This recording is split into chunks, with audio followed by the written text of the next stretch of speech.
Welcome to Season 6 of the Casted Podcast, where we are back with more of our very own users. Why? Because, by becoming a Casted customer, it's pretty clear just how committed you are, not only to podcasting as a key piece of the future of your marketing efforts, but really also to the much bigger picture of how all of your shows fit into a much broader integrated marketing strategy. Our customers are the most forward-thinking brands that are really harnessing the perspectives of experts with podcasts. And then they're not stopping there because they're wringing out those interviews to be amplified across other channels. They are practicing what we preach, and I want you to hear all about what they're doing, why they're doing it, and how you can do it too. I'm Lindsay Chepkema, CEO and co-founder of Casted, the first and the only amplified marketing platform for B2B marketers. And this is our podcast.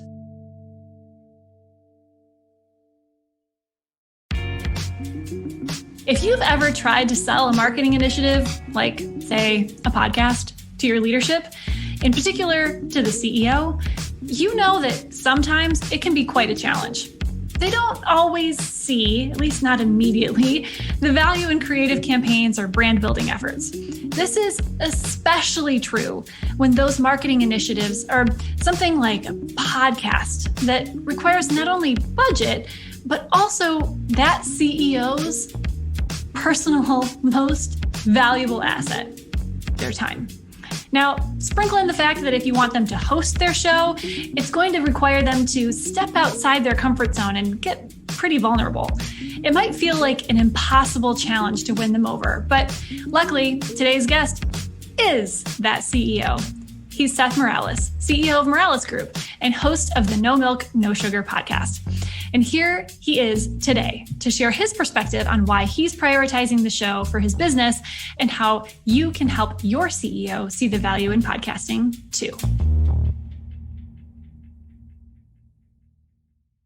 My name is Seth Morales, and I am the CEO of Morales Group. We are a staffing and recruiting company, and we have a podcast powered by Casted entitled No Milk, No Sugar. It's all about business beneath the sweetener and the milk. And we get real about why we do what we do in business and try to kind of cut through some of the BS and get to the nitty gritty of what it's really like running a business. Truly. But I'm confused though, because my experience with running a business is that it's totally sweetened and easy all the time, right? Yeah. It's perfect. It's perfectly easy. Sure. Like a latte at Starbucks. No, it's real, and it's gritty, and it's not easy. And there's times where you can't sleep at night, or you kind of have a moment at the office and you're not too proud of, whether you blew up on somebody or you're shedding a tear. And but those are, I think, the unique moments that help us learn the most. Because I think like today, when you think about social media and just some of the platforms that are out there, you kind of get this perception that life is great and you've got all these accolades. And I'm sure with all the success that Cassid's had and some of the success that Morales Group is seeing, it's not all that. It's like there's a lot of pressure, and you guys have to grow, and you have money backed, and we've got shareholders too, and we've got debt, and the bank wants us to make a certain profitability, and that's real. And so I wish more people would talk openly about that. It's not always easy, especially leaders. I think a lot of times leaders act like they got to have it figured out. And those that are real, I think I gravitate most to. It's so true. Because of that, because you are a very busy CEO and leader of a large and fast-moving company, let's talk about why this is a priority to you. Like, why doing a podcast, why making the time? Because it's not easy. Podcasting, not unlike running a business, it's not easy. It's not fast. It's not quick. It does take some time. It takes an investment of your most valuable resource, which is that time. So tell me a little bit about how and why the show came together and why it's a priority for you. Why are you making time for it? Great question. We think the podcast and having a platform like that, there's great content that you can kind of, I think, chop up and dissect and then kind of distribute into other platforms like Instagram or LinkedIn to be relevant. So that's one thing to kind of, from like a marketing and brand awareness standpoint, we see a lot of value there. I also see, just no milk, no sugar is all about interviewing other leaders about why it's hard to run a business. And there's a ton of learnings in that. So I was just talking to the CEO of a large health system. They're $3 billion annually, and they've got 20 hospitals, and they just went through COVID. That's sticky. Like, what did that CEO learn, and what am I going to gather from that? So to me, there's a lot of wisdom kind of taken out of it. And so it's kind of a selfish pursuit in that, right, where you get to learn and share. And then I think, we like podcasts from our standpoint is we're pretty good at building communities. And I think podcasting is a great way to build a tribe or community, whether it's massive, like a Joe Rogan, or you've got kind of a small, narrow niche group that really is, kind of fanatic about what Morales Group and what I do. And so that's really important to us as well. We think if you can kind of curate or cultivate that community the right way and add some value, have some cool guests, be real. I think it's all about trying to provide value. And podcasts for me, I listen to them often when I'm running or I'm driving to and from the car. There's entertainment, but there's also, for me, it's more learning. I'm a big learner. So those would be, I think, some things that stick out to me, Lindsay. But there's a lot of other different ways I think they add value, but those are a few that kind of come to mind first. Yeah. And you are, for anybody who's not following you on LinkedIn, they absolutely should be, because you are very, very open. You're very vulnerable. You're very authentic. You share a lot about what you're going through as the leader of a company, and tough conversations that you have, and how things are going with you and with the team and from your perspective. And so I think it does make a lot of sense, at least to me, that you would do a show like this. But again, I love the perspective that you have about adding value. And I think that that's quite often overlooked, or like, oh yeah, of course we want to add value. Like that's the thing we want to do.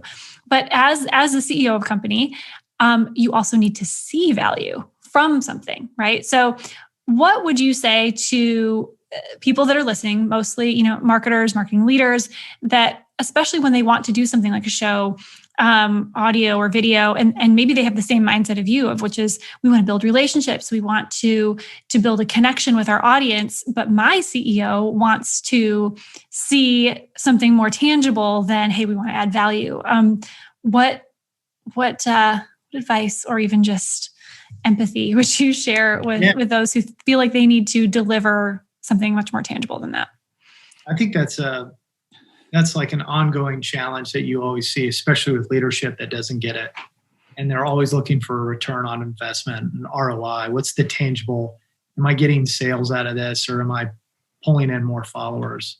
And I would say that the challenge, back to somebody that, if I'm a marketing executive and I'm wanting to promote a podcast, I would say, hey, this is not a sprint, this is a marathon. And this is more about a long-term play where you got to put in work on the front end, plant your seeds. It's kind of like when you get on LinkedIn and you start out, you build your profile, you start to build a community, you start engaging, you start dropping comments, you start trying to add value. Then over time, that builds into an audience. And I remember seeing your profile and seeing how you've grown over the last year just in itself. You've really built, I think, a pretty cool following. It's the same thing with the podcast. I think it's a long-term value add. You don't necessarily, I don't know if I can draw back to like, hey, I've got these like 4 or 5 exact wins that came from podcasting, but I can tell you that, one, it's adding value to the folks that I care about and a lot of the folks that are kind of in our community or in our sphere. But then the other thing would be, I think it also it's really important that you take the time to, I think, just dig into figuring out where it's most relevant to the people that need, maybe some of the content that you're sharing. So there's usually, like, if you do a podcast, I think there's a gap. For me, the gap is there's a ton of, I think, CEOs that aren't as vulnerable or real as they should be. And I'm trying to evoke and find CEOs that are willing to share more about that. And so I wish there were more leaders that were they could kind of derobe a little bit and be like, hey, the armor's off. This is how I roll. This is what I suck at. This is what we've struggled with. And I want to like encourage more of that. So that's where I feel like the value is. But I would love to see more and more leaders kind of buy into that, find that niche where there's a gap, something's missing, or they could provide value to the audience and really try to build that out. So that's what we try to do. And that's important for us. But it's a long game and it's going to take some time. But I'm not looking for necessarily the ROI right off the bat. I'm looking to build a community and add value. And in return, there's so much like goodness that comes on the back end. Yeah. I think there's a lot of people listening right now that are just like, he gets it. I want my leader to get it too. Because truly it is about adding value, delivering value first, knowing that when you do that, you build those relationships. And that's when you get, that's how you build an audience. That's how you build a following. And not expecting results right away. I was just going to say, what's crazy is there's so many CEOs and executives that just don't get it. Mm-hmm. They don't see that. They don't see the value in being relevant digitally or being on a podcast. I think they at times they snicker and they kind of, that's cute. I'm glad that you do that. That's great. But what I found is, so I'm in a group of young presidents organization, and there's, let's say 100 presidents that run businesses in central Indiana.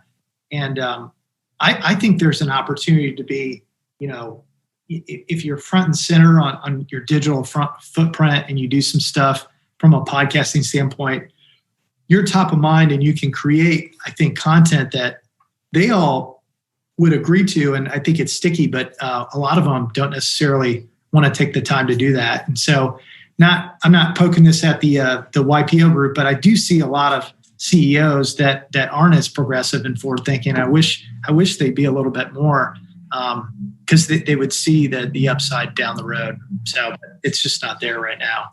It's true. And I think that most leaders understand the value of building relationships, right? Network. Right? That's networking. And what is the most valuable outcome of networking? It's connections, it's relationships.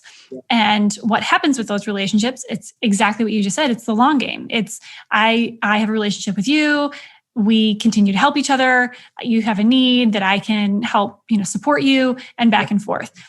I think where people like you are starting to see, not even starting to, but do see the value in things like podcasting or, video content, is the ability to build those relationships, that, air quotes, network, without being in the same room as someone, without going to a breakfast meeting, it's the same kind of thing. It's another way to do that. It's another way to build relationships, and podcasts in particular, because people are listening into the conversation that we're having right now and they're feeling more connected. And it's an opportunity to connect with more people and to make yourself more available to more people, and likewise, and vice versa. And when you see it that way, and you see it as an opportunity to connect with more people authentically in a way that's really meaningful, that's where the difference happens. It's when you want to, same thing. If you go to a networking event, if you go to a breakfast meeting and you hope to sell something that day, you're missing the point. If you go in hoping to meet some great people that are going to expand your network and looking to provide help to other people, that's where the real magic happens, because then you build relationships and you build support systems. And so I think, and I hope that especially with the year that we all just lived, a new understanding and appreciation for human to human and brands that really embrace the humanity side of the business, and seek to make those connections. I think, and I hope that we'll see more people doing things like what you're doing. Yeah, they will. I think I see the trend. It's coming. There's just some folks that are laggards, and you want to kind of nudge them a little bit. The other thing that I would add to that is, you've built these relationships and you get people to maybe buy into what you're doing, and then eventually they become a customer. They want to use your recruiting or staffing service, or they want to use your podcast platform. What's also really interesting is just the talent attraction that you can create with building a community or a tribe, whether it's socially on LinkedIn or Instagram or TikTok or on a podcast. It's really cool to see how many people have reached out to me to say, hey, I heard you on the IBJ podcast. I loved what you're doing with your culture and your mission. that really resonates with what and who I am, I'd love to come work for you. That's like, to me, there's a lot of stickiness with talent attraction. And a lot of people don't realize that today, users and newer talent are on these platforms, and they're searching around. And the more accessible and the more authentic and real you can be, where you're not behind kind of this iron curtain, and you're open, and they're gonna seek those leaders out. And I think it's a great way for leaders and other organizations to position themselves to differentiate and be an employer of choice. And you get to kind of understand the vibe or the mindset behind how they roll. So that would be another benefit, I'd say, that's coming or already has come forth. Absolutely. Because it does shine a light on who you are as a company. I mean, it's an extension of the brand and the culture and really who you are and what you stand for. I want to get into what you have learned so far as a host. Like, what's that been like? What's come naturally? What are you learning? What would you share with those who might be in the same shoes? Really good questions. I sucked in my first few episodes. I mentioned that earlier. I just did not have kind of the natural conversational ability. And I realized that you have to prep a little bit on maybe some of the questions. For me, that's what I need to do. I have to do a little bit more research so I understand context about who the person is. But I also have thought about one thing that has been a learning for me is kind of rolling in with like a little bit of a theme. So when we met with the CEO from the hospital system and going through COVID, the theme was pressure is a privilege. And we talked a lot about pressure and being in a role that is kind of privileged, being a part of a large health system and having 14,000 employees report to you. That is a privileged position, but there's also a lot of pressure there. And so it's been cool to kind of think about and brainstorm how to kind of best use the podcast and make sure that it's efficient. And look, we're only, we've had 50 episodes with our past group, and then, we're only a few into this new one. So it's a learning experience. I think what's really cool, the best part, this is kind of fun. I was in the school drop-off line today. I was dropping off my 4-year-old at pre-K, and I turned on our podcast.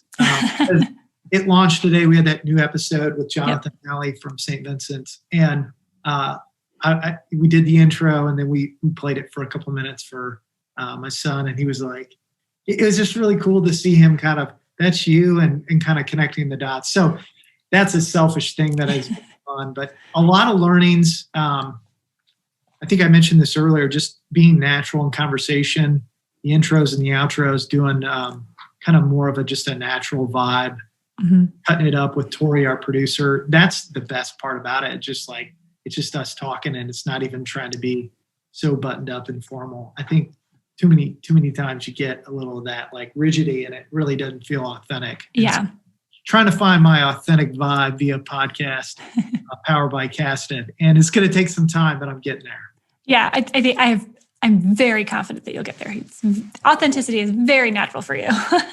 So I'm curious too how the show came together, kind of through the lens of, again, marketing leaders and marketers who are listening, thoughts that they might have for how to work with their CEO or someone in their C-suite on a podcast, because that can be quite a leap. Let's say it's quite often the way a podcast comes together. It's either sold up the chain. It's like, hey, CEO, it's time that we do a podcast. And sometimes there's pushback, or vice versa. It's like, I'm the CEO, I'm going to my marketing team being like, it's time to do a podcast. And there's a whole lot of expectation setting around how much time it's going to take, how to be authentic, how to do these interviews, how to get to a groove that really feels like us, that is adding value, how much additional work there is around producing the show and promoting the show, and how else you're going to use the content. So tell me how that came together for you all, and kind of how it's working now, kind of through that lens of lessons learned. Yeah, really, another really good question. I can see kind of coming from like ground up to the C-suite and then being pitched. There's challenges there, especially if the C-suite doesn't get it. Fortunately, the C-suite gets it at Morales Group, and I think a lot of that resonated from the last few years of being very active on LinkedIn. our team saw my brand persona and saw an opportunity in kind of the greater like Indianapolis area. Hey, CEO, recruiting and talent, kind of a thought leader in that space, deals with a lot of like diverse workforces.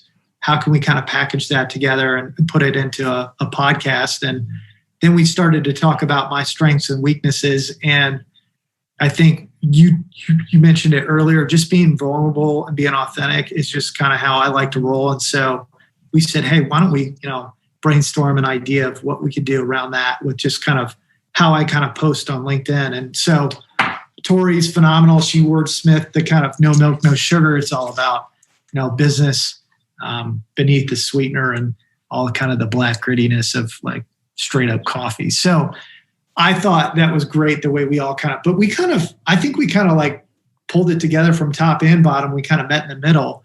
I've seen a few of my other peers in YPO, like Tiffany Sauter or Tim Lehman from Gibson. They've done a really good job of figuring out how to kind of leverage their leaders persona. Tim and Tiffany are both very dynamic and engaging and great at speaking. So sometimes you might not have a CEO or an executive that would want to do that. Then maybe you find like a CMO that has like a great personality, like a Kyle Lacey, who could jump in and do that. Or, a young Lindsay when you were at, was it Emerus or what? Emarsis, yeah. Yep. Yeah. So you did that podcast for them. Did you kind of launch that off for them? So it's like trying to find that kind of thought leader that wants to kind of pioneer it and go. Yeah. I think it can come from different levels and in different ways, but you got to find somebody. I call them Soji, somebody who gets it. Hopefully you have a Soji that can get it at the executive level, and then you get buy-in, and it's easier. Because my dad definitely doesn't get it. It's all good. He does his thing. He's in his late 60s, but he leverages my strengths and allows me to do my thing. And he serves as our chairman. And but you play your strengths. So it's true. So I mean, it kind of what I'm hearing, from sitting in the role, in that marketer's role for many years, is look for something that's already happening. Perhaps, look at, for you, that was, you're very engaged with LinkedIn. You're already doing that. You already are expressing your personal brand and your brand as a leader there. So it's basically tapping into that and saying, what if we used it here? What if we tested it here? Or looking at someone who's a subject matter expert, looking at something that's already happening and saying, how can we nurture that into conversations and kind of capture that in a new way? So I like that. It also might be an easier way to sell it too, and be like, hey, you're already doing this. Well, let's just do it this way.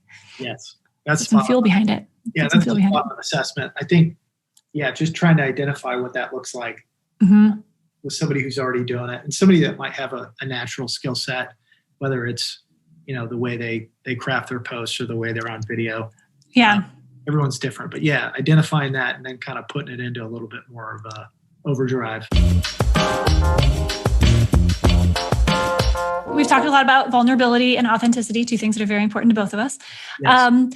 But it can be, especially if you are a leader in the company, and let's say someone on your marketing team comes to you and says, hey, I want you to sit behind a microphone and do something you've never done before. First of all, you're very busy. And second of all, I'm going to have you step outside of your comfort zone and start doing podcast interviews. What advice, what things have you learned, even as someone who is already very, publicly authentic and genuine and very open as a leader? What have you learned that some of our listeners could take and transfer to their, person who's either already hosting a show or they want to host a show, and say, hey, I can make this easier for you. Here's some tips. Here's some things that you could do. Because things that will make it more comfortable for someone to take in on this position. Because it's very exposed, especially at first, until you really get rolling with it. Yeah, I would agree. I do think it can be uncomfortable, but I think you need to divide and conquer. That's first thing. So if you have resources or teams of people that can help kind of build upon the podcast, we have, I think, an internal marketing team of 8 full-time staff. And then we've got Tori, who's dedicated to running and operating the podcast. And then we have Leah, who's our graphic designer. And Andy is good on kind of chopping up the the audio at times, and Tori's getting better. So you have a team, and then you kind of have some content editors or marketing officers that kind of overview and make sure that we're kind of running the right way. That was all really important for me because I don't necessarily have 20 hours a week to dedicate to it. But at the same time, I think getting in the studio, we do have a small studio that we built out, and having fun, just doing a couple episodes, you start to realize, all right, I'm probably going to dedicate a couple hours a week to this. It's not ungodly amount of dedication. It's great having a team. That's really helpful. It's been really hard to, for me personally, I've been doing a lot of the reach outs to get the guest, because we're talking kind of CEO to CEO. Mm-hmm.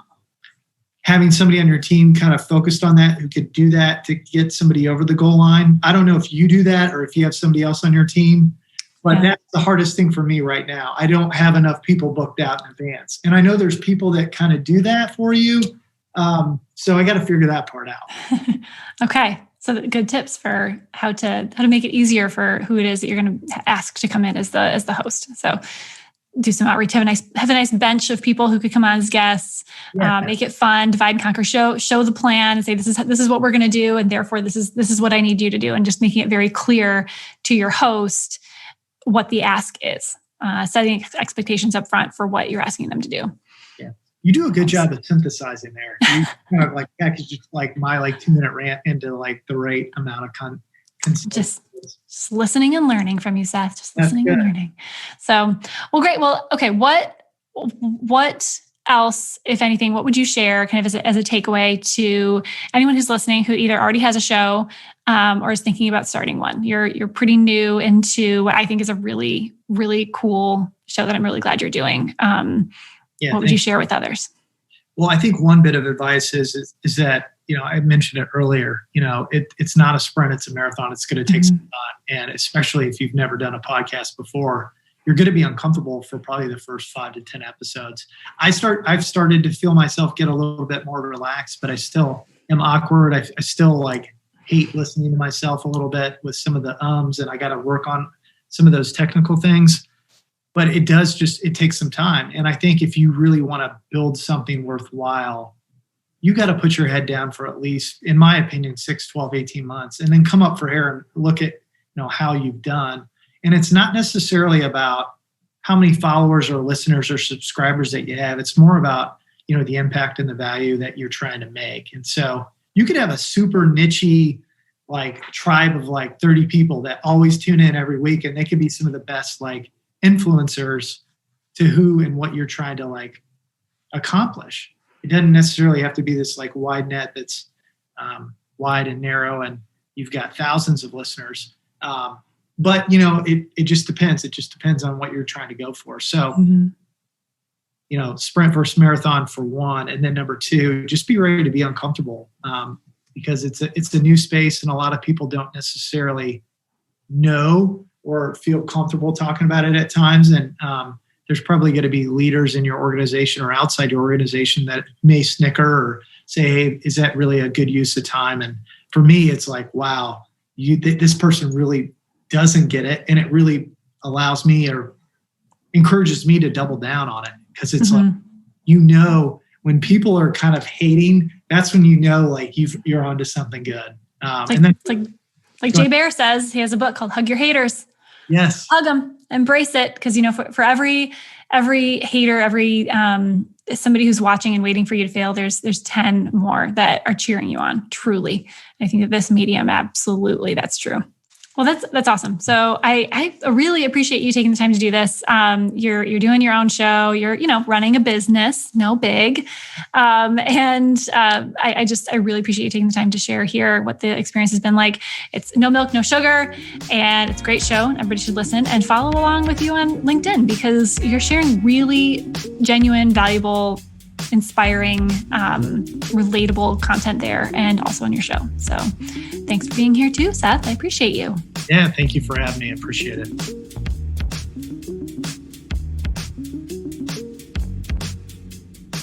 That's that's our show. Thanks so much for listening. And for more from today's guest and some pretty amazing content that they've inspired, visit casted.us and be sure to subscribe to our newsletter to get the latest on all things amplified marketing, B2B podcasting, and a lot more.